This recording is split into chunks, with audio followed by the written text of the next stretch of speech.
নমস্কার, creative urban এগ্রিকালচারের পক্ষ থেকে আপনাদের শুভেচ্ছা ও অভিনন্দন জানাই। আমি এই মুহূর্তে কৃষ্ণার বাগানে আছি। দেখুন, গরমে বা দহনের মধ্যেও কি সুন্দর বাগানে ফুলগুলি ফুটে আছে। এই দেখুন, মশান্ডা, টেকমা, নয়নতারা, অ্যাডিনিয়াম, আরও অনেক রকমের ফুল থরে থরে ধরে আছে। আমি এগিয়ে যাচ্ছি কৃষ্ণার বাগানের পেছনের দিকে, যেখানে আছে পদ্ম বাগান বা ছোট্ট জলাশয়গুলি তৈরি করেছেন উনি নিপুণ হাসতে। সেই জায়গাগুলো আপনাকে দেখাবো। উনি পরীক্ষা নিরীক্ষা করে চলেছেন বছর 5 ধরে পদ্মর উপরে। প্রথমে বড় বড় জ্বালাই তৈরি করতেন, এখন সেটাকে আস্তে আস্তে মিনি স্কেলে নিয়ে এসছেন। দেখুন, পদ্মগুলি সব আছে কিন্তু টবের মধ্যে। এই টবগুলি ফ্ল্যাট টব, 100 টাকা দাম। তার মধ্যে 100 টাকা টবের মধ্যে তার পদ্ম গাছগুলি লাগানো আছে। থরে থরে কুড়ি এসছে, এক ঝাঁক পদ্ম এর মধ্যে বেরিয়েও গেছে।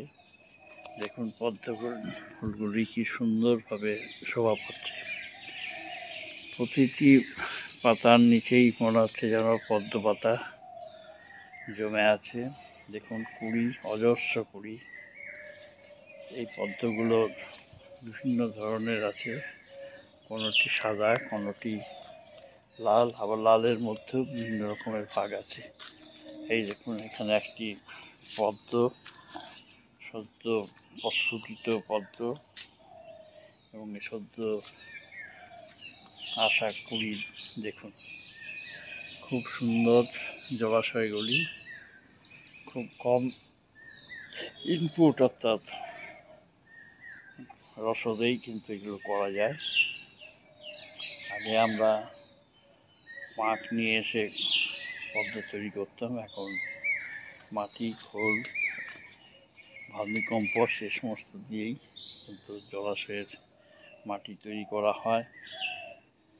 এর জন্য একটু ধৈর্য দরকার এবং ঠিক সময়ে এগুলি রোপণ করতে হবে। ফেব্রুয়ারি মার্চ মাসে এই প্রসেস শুরু করতে হয়। এবার আসুন, দেখুন, এই সমস্ত জায়গায় যে পদ্ম আছে সেগুলো পরিত্যক্ত বালতির উপরে করা হয়েছে। আবার এখানে যে পদ্মগুলো আছে সেগুলো কিন্তু 12 ইঞ্চি টবের উপরেই করা হয়েছে। আস্তে আস্তে দেখুন, 12 ইঞ্চি টবের মধ্যে কি সুন্দর পদ্ম ফুটেছে। সত্যিই অপূর্ব এই জায়গাটি। কাজে শহরাঞ্চলে যেখানে জায়গার অভাব, সেখানে কিন্তু আপনারা অনায়াসে পদ্ম চাষ করতে পারেন। বিশেষ করে বাড়ির ছাদে, যেখানে বা ব্যালকনিতে, যেখানে পর্যাপ্ত পরিমাণ রোদ আছে, সেই জায়গায় কিন্তু পদ্ম চাষের আদর্শ জায়গা। দেখুন, পদ্মগুলি কি সুন্দর ফুটেছে। 12 ইঞ্চি টবের মধ্যে 12 মাইল জুড়ে তার হাসি। পদ্মগুলি সত্যিই অপরূপ। গরমের সময় সাধারণত কোনো ফুল হতে চায় না, কিন্তু আপনি যদি একটু পরিশ্রম করেন, ধৈর্য ধরেন, তাহলে কিন্তু পদ্ম চাষ করতে পারবেন। আর বাড়ির আঙিনা কিন্তু একটা মধুময় হয়ে উঠবে। এই মুহূর্তে আমরা কৃষ্ণার পদ্ম সায়রে আছি। সেই পদ্ম সায়রের শোভা আমরা উপভোগ করছি। এই উপভোগ করতে করতেই কিছু একটা রিল তৈরি করা হলো আপনাদের জন্য।